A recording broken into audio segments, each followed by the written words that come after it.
a little skeptical about the Great Resignation being the trend here in the Philippines because abroad it's the trend, but here are you also seeing that?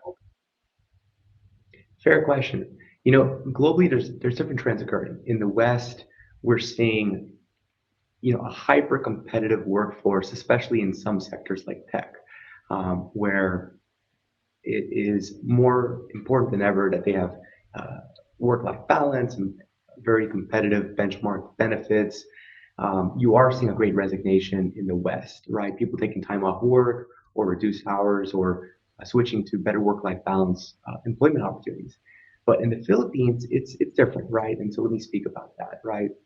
According to the PSA, the Philippine statistics, there is 7 million Filipinos that are underemployed, right? And so in the Philippines, we see underemployment, we see a trend of people creating multiple streams of income, whether that be selling goods online, whether it be Facebook Marketplace, Instagram, creating small businesses.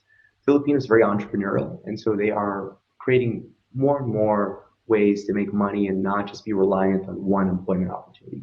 And so these traditional work opportunities are having more competition from untraditional opportunities, whether that's becoming an entrepreneur or doing play to earn games, which is really rising in popularity as we all know, Axie Infinity. Hmm. Now, well, of course, people are taking up more work just to make ends meet, but people are bound to be exhausted as well. So, how do you deal with that?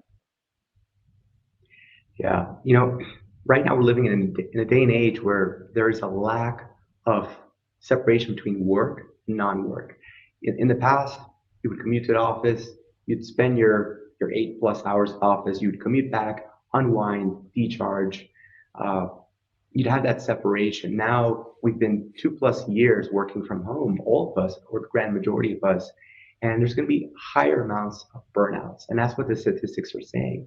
And so that's why for some, uh, they're becoming more particular about the companies they choose, the values that they have, how much they value that work-life balance. I'm always at AMZ All Stars really pushing the staff about them being very protective and conscientious of what are they doing to recharge, to unwind. In the middle of February, we're actually going to have a required 5 days off where the entire company will take a week off because we just want people to unwind.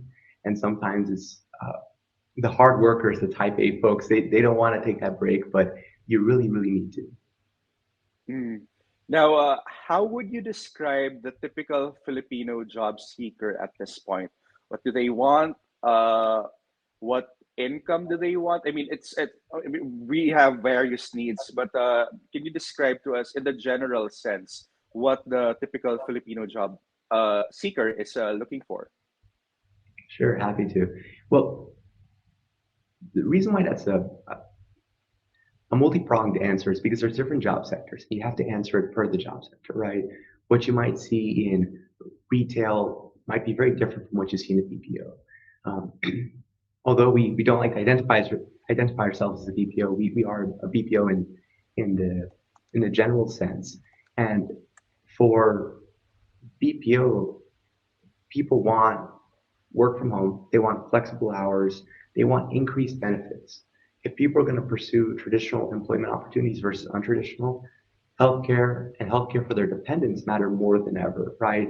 We just announced uh, extended enhanced HMO benefits. So we've increased our HMO to 800,000 maximum benefit limit for the primary. We expanded it to two dependents from day one. So I encourage other companies need to think about this as well. The ones who can afford to do this, because it's going to be on the HMO, taking care of the family, those dependents. That's what's going to retain your staff, and also the values, the work-life balance. All these things really, really matter because Filipinos are becoming very particular and sensitive on burnout and what they're looking for. And right now, in my opinion, it is for the competitive, uh, talented staff. It's a very competitive marketplace.